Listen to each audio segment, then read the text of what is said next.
Right, everyone. Welcome to iuno's webinar series. My name is Judy Kim, and I'm the head of operations here at iuno. I'm also a skin health enthusiast, and I've struggled with my own skin sensitivity and inflammation for most of my life. So this informational webinar topic today is near and dear to me. So our topic today, our webinar topic is how to get to the root of your skin redness and sensitivity. So before I make our introduction to our beloved Dr. Anu Thubagere. Thubagere, I should know that, Thubagere, let me provide the framework for today's webinar.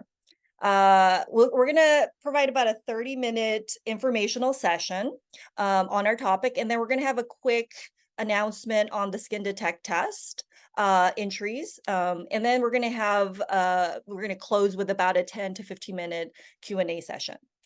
So just for some logistics, we encourage you to ask questions on the Zoom chat, which should be below you. And throughout the sessions, and I'll be compiling some of those questions, and at the end, we'll get through as many as possible. So without further ado, I'm thrilled to introduce Anu here, and she is our co-founder and our CEO, and she was awarded her PhD. Just to give you a little background, her impressive background, she was awarded her PhD in bioengineering from the prestigious Caltech, and then she went on to Google X's Moonshot Factory to work on radical innovations. They are working on so many wonderful innovations there, and she was a part of that. So Anu's passion and her curiosity about her own health and her skin after her leukemia diagnosis led her to a fulfilling journey, right, to help others better understand their skin challenges with proteomics. I know the word proteomics is big, but she's going to go through that on her presentation. So without further ado, here is Anu. Thanks, Judy. It's been a passion, sort of, long time brewing for me, and I'm really excited to share the journey and what we do and how we can use technology that's now at a mature state to really understand skin better. And we can go right into it. So today, as Judy mentioned, we're going to be covering, our story. Where do we come from? What is the team that's working in creating this technology and creating some of the solutions for understanding skin and the inflammation that can lead to certain concerns? What could be the underlying causes? And then we will get into some of the tips and solutions that you could use at home, as well as solutions that are available to you outside to help with these concerns. So let's, with that, start off with my journey. This was all the way back in 2014. As Judy mentioned, I was diagnosed with leukemia, and I was a scientist at Caltech at that point in bioengineering. And putting on your scientist cap, the first thing you want to understand is, okay, why did this happen to me? Right. Of course, everyone wants to understand that. You're in your 20s, you don't really expect something as severe as leukemia to hit. But as a scientist, that became sort of almost a challenge to understand, why is this happening to me? What are some of the things that I could do to improve and get back control in my life? And so at that point, my partner and I he was also a research scientist at Caltech. We started to track really everything that I did, what I ate, what my lifestyle was, how much did I work out, how much TV did I see, how much did I, eat, and every single thing was mapped out. And also we started to map out all of the proteins in my blood, every blood work that came back. We got my DNA sequenced. So basically started to gather all of this information around me to really understand what was going on in my body. Now, this was something that was happening inside my body. There was another story that was happening outside of it, right? Which is visible to everyone on the other side of my body, which is my skin. I'm sort of using my skin as almost an interface between what is happening internally in my body and what the world really sees. And with any chronic condition, your skin, it really starts to show some of the earlier symptoms, right? And so part of this challenge for me was to understand what was happening inside, how it manifested outside, and what could I do to start to control what I really could. I couldn't control really all of the things that were happening inside my body, but I could control what was happening outside. I could control what was happening with my skin. And so that really remained a very personal passion for me. And after graduating, I was recruited at X, where I was looking at larger problems, technical problems, really that could be solved for um, um, lives of people, lives of billions of people, really. So we were looking at really big problems. And I was there for about 5 years looking at health tech and what data could do to really help you predict and control what was happening to your health. Now, this is part of Google, right? So you can only, you survive a few years in the corporate world and then decide, all right, this is either for me, I'm a lifer, or I'm not. For me, I was not a lifer. I decided to move out and pursue my passion, which was iuno. So I've not really given up on any of the learnings or the things that I was doing to manage my skin and to control sort of my whole lifestyle. And so in 2021, we started iuno, and to date, we have analyzed over 1 million proteins that have everything to do with inflammation and your skin. Of course, this requires a fair number of experts to help in this endeavor. We have our co-founder, who happens to be my partner as well, and he's a professor at MIT, an expert in some of the technologies that we are using. Then we also brought in some dermatology experts who not just are specialists on the clinical side, but who also understand where R&D can play a role and how that can benefit people even at from an early stage.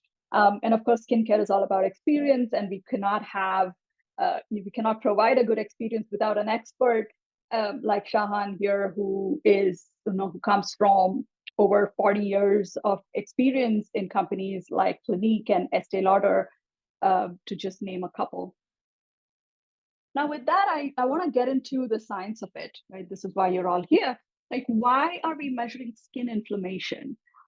Now, as I mentioned in the beginning, skin is a primary sensor, right? It tells you what's happening before you even know it. It tells you what's happening inside your body, and it also and it helps you interact with the environment. And if there are changes in your environment, it tells you.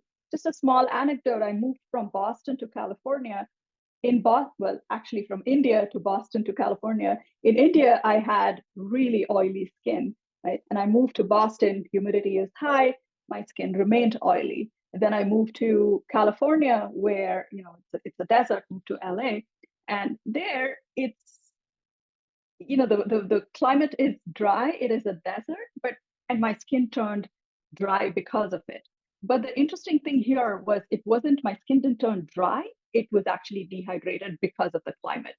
So some of the ways in which the climate affects our skin is something that just goes, we don't even think about it. And we start to choose products that may or may not really help you. And in the long run, start to affect your skin.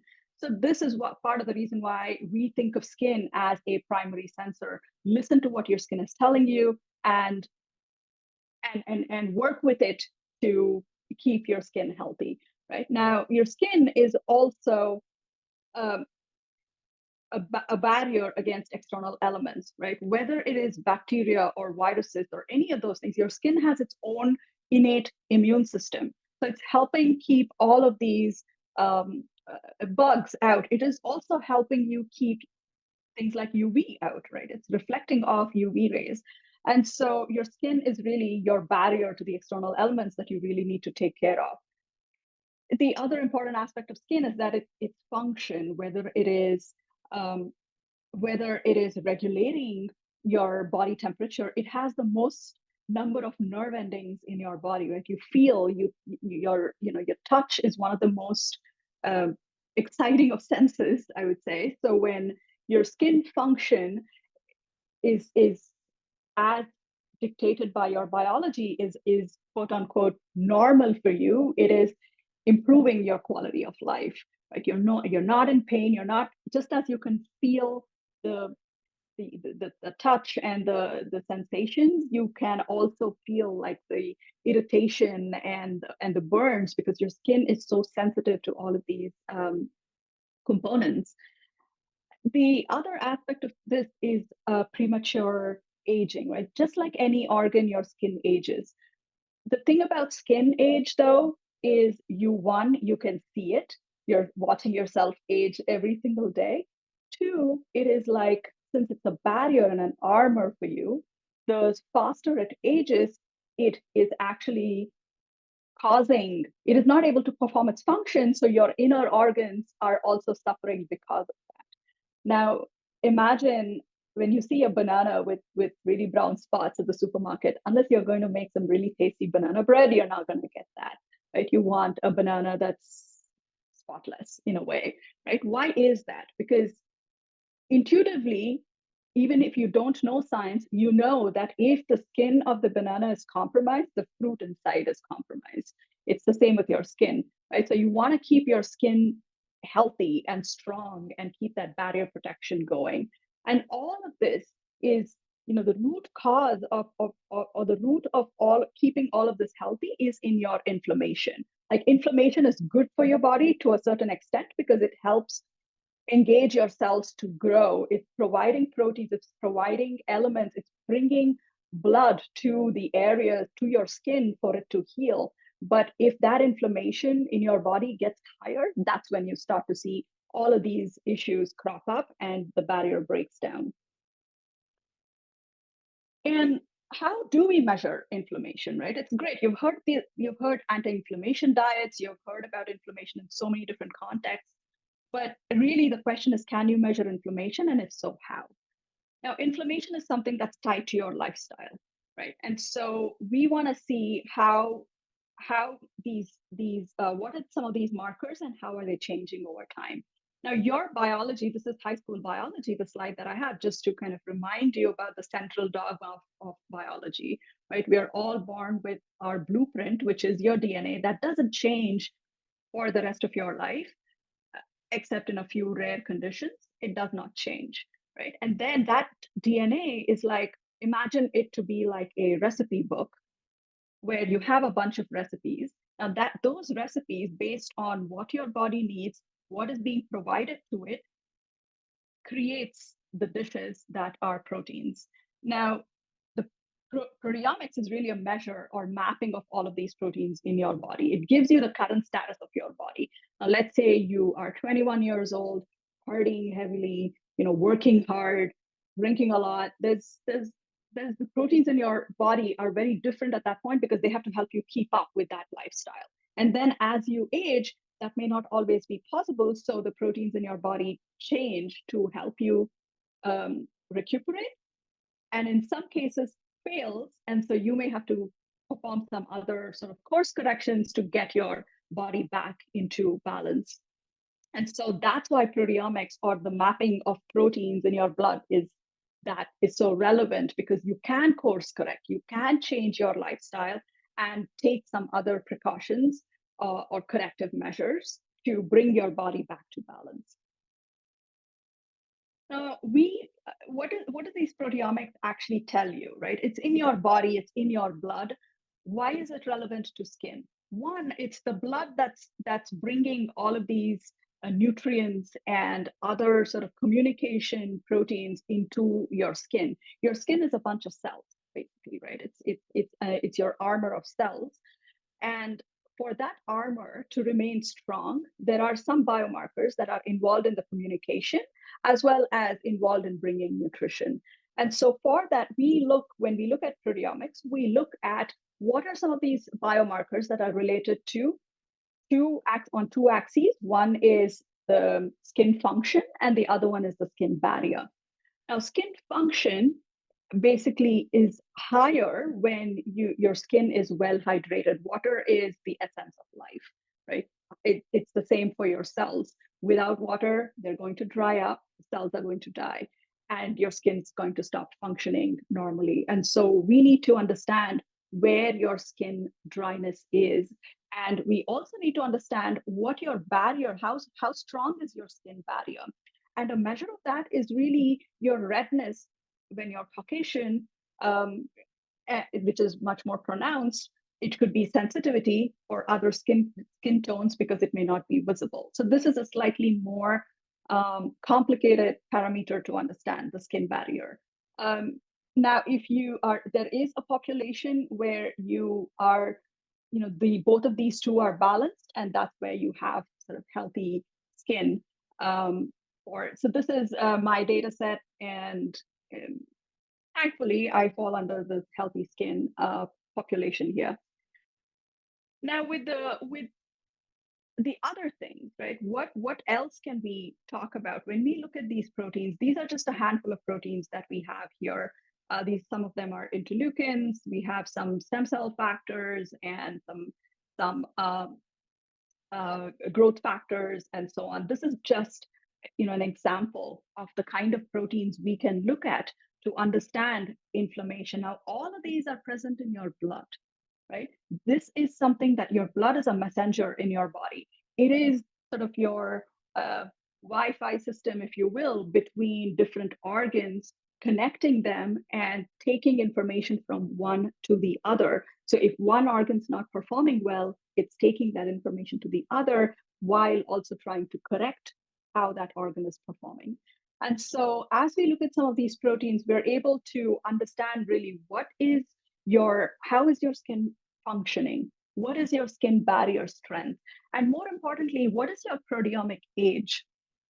Now, with proteomic age, this is an interesting one because, as I mentioned, you can course correct, right? So we've seen studies where the proteomic age of an individual, like in this case, could be 43, even though their chronological age, the time that they're born, their biological age on this earth is 58. Now, 43 is fantastic because you might be 58, but your body is functioning like that of a 43-year-old. Now, in some cases, this is the other extreme, and that can happen when inflammation levels are very high. And so, what our purpose here is to understand what your proteomic age is and how do we keep you on the lower side of the spectrum as you age, so you age better. We cannot stop you from aging, but we can certainly help you age better. Right? And then the other part of this is what is the rate at which you're aging. Now, there is a population that's aging slower, or they could be based on their lifestyle, they could be aging much better. So it helps to understand where you are with respect to your peers. Where now these tests are not something that you could just go to, say, LabCorp or something and order, right? Because these are proteins that we have assimilated in a way that and our algorithms really understand which one of these we need to look for.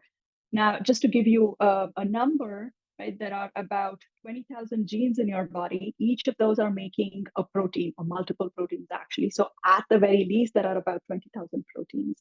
Now, which of these proteins do you look at and which you do not? That is the art that we bring to the table, where we are able to really build out the panel that measures inflammation that is tied to your skin. And this is created there's a digital report that's created and shared, so you can understand where you are in your skin journey, really where you are in your life journey. So that's kind of what we wanted to talk to you about with respect to the proteins and so on. I would like to just take a pause here and see if there are any questions.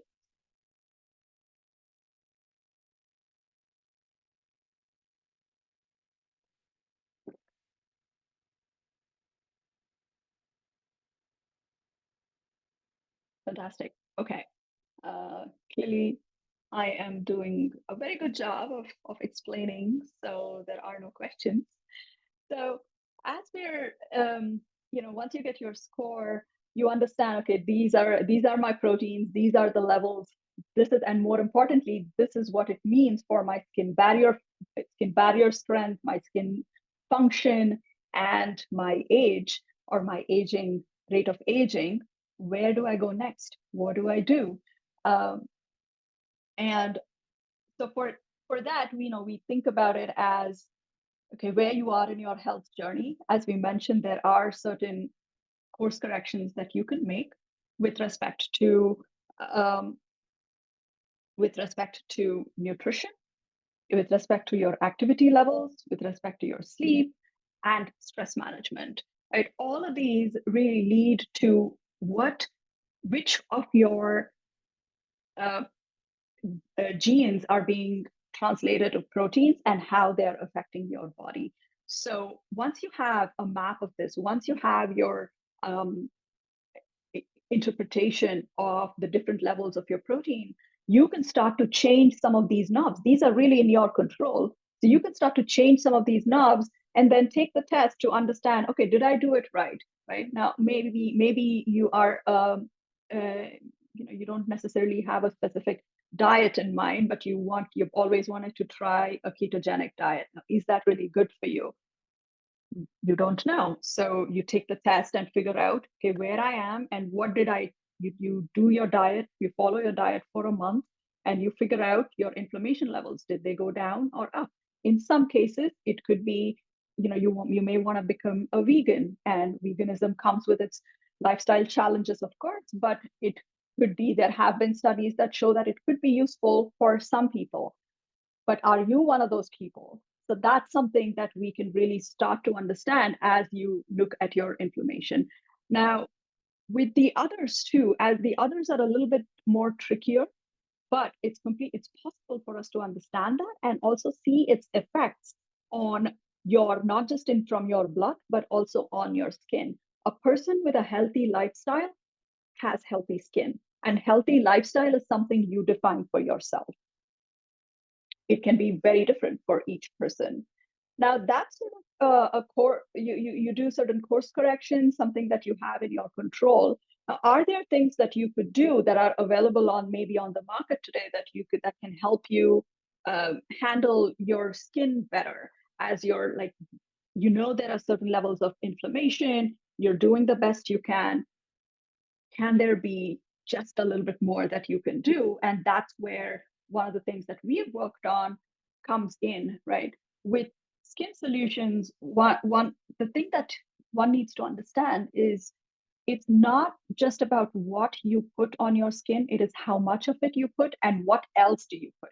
Now, you may have seen components like niacinamide being thrown around a lot.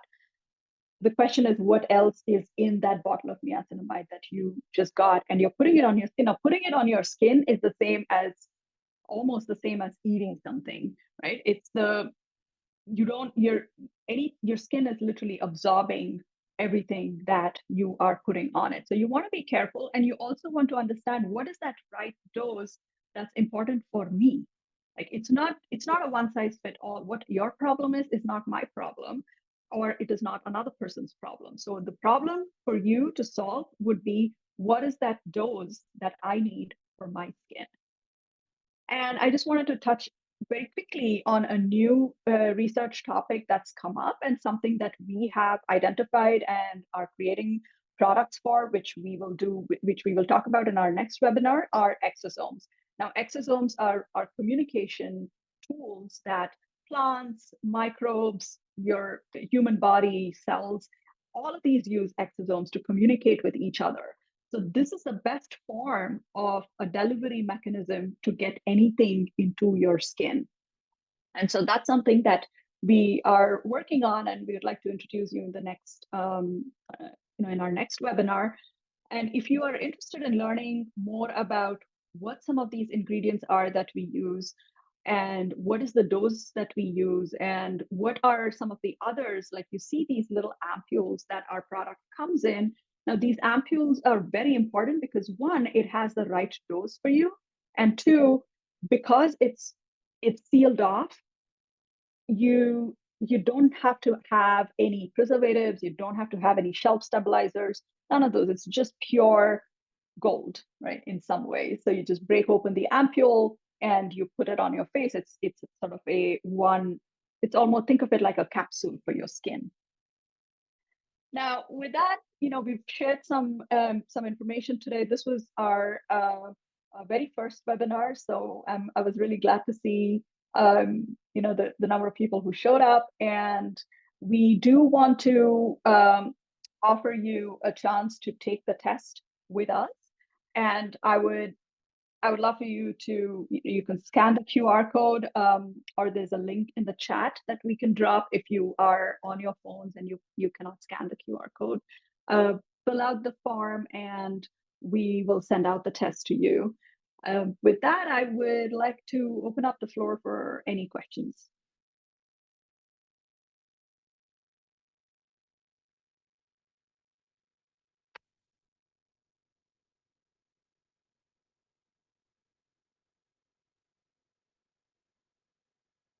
Hi, this is Judy. I'm going to put the link to the form in the chat, just in case anyone's interested in that.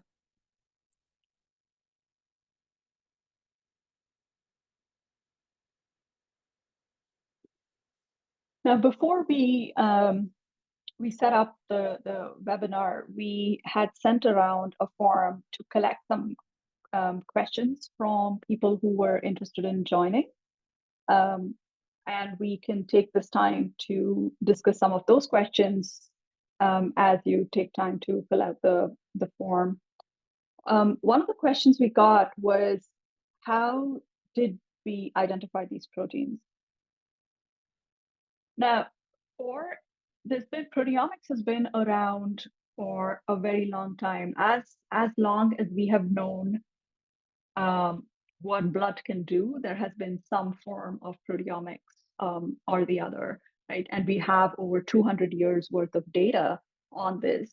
So proteomics in its native form has existed for a very long time. And so the learnings really come from years and years of research. What our team has looked at all of this research that's happened over the decades and pulled together what are some of the learnings from these years of research to really understand what the function of these proteins are and what levels they have to be in for a quote unquote normal health. Now, where these proteins come from, there was an event recently that was put together by the government called the Human Protein Atlas. Now, this is a place where researchers across the world have put together some of their proteomics data, and it is really such a useful resource. And so we have managed to really draw a lot of our learnings from there to build out the test, as well as build out the interpretation for what those proteins in the test really mean. So that's where the proteins really come from for us. The second question we got was, will the proteins in my blood change over time? Yes. So unlike DNA, which you're born with and doesn't change over time, proteins are something that changes on a regular basis, based on what you've eaten, how much, what is your lifestyle, and how much did you sleep, and what did you have any life event? Did you get pregnant? Did you get hit by a car? Did you have major surgery? All of those create changes in your blood for us to measure, and all of the proteins that are changing in your blood have an impact on your overall health as well as on your skin health. We have one question on the chat here. I was wondering, once I take the test, how long does it stay relevant? How often would it make sense to take it? Oh, that's a fantastic question. So our tests stay relevant for about 6 months, right? There are two reasons for that. One is your body has to reach some form of equilibrium. As you start to make some lifestyle changes, like maybe you start to run tomorrow, right? It's going to take some time for your body to identify that this was not a one-off event. This person is going to continue running, and you have to continue running, right? And so it takes some time for your body's proteins to reach an equilibrium, and we've identified that that is a 6 month period. The second component of that is climate and weather, right? It's as you go through different seasons, your diet is changing, your unless of course you're fortunate enough to live in a place like California where we barely have weather. Uh, Most parts of the world are not like that. Most parts of the country are not like that. And so every 6 months is a time that we recommend that you take the test.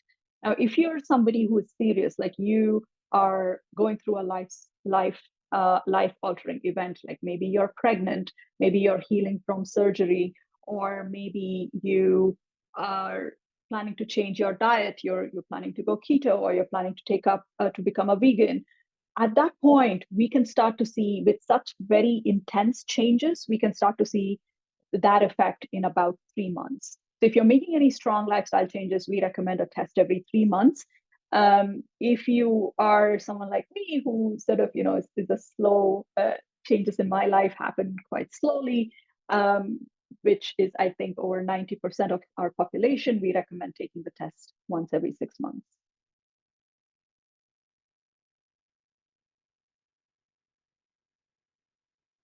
Of course. Thank you.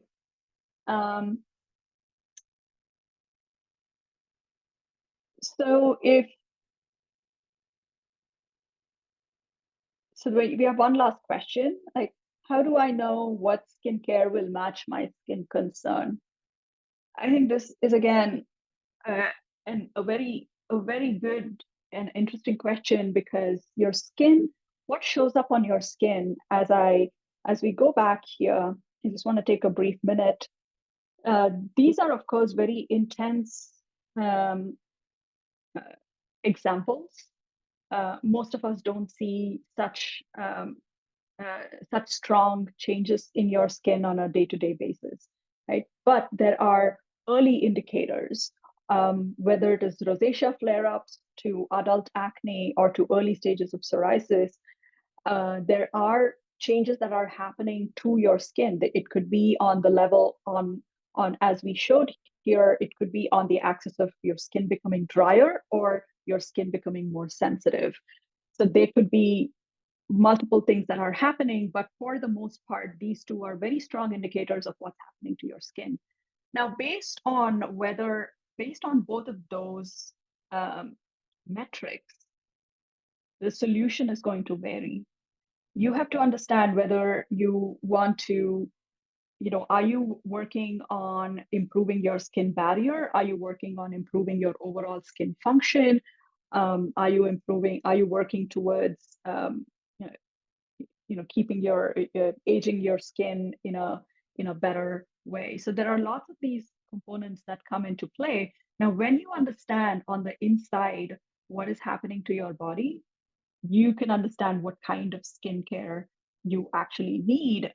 And then on top of that, you can start to really monitor, with the changes that I made, can I start to can are does this does my body, does my skin start to improve over a period of time?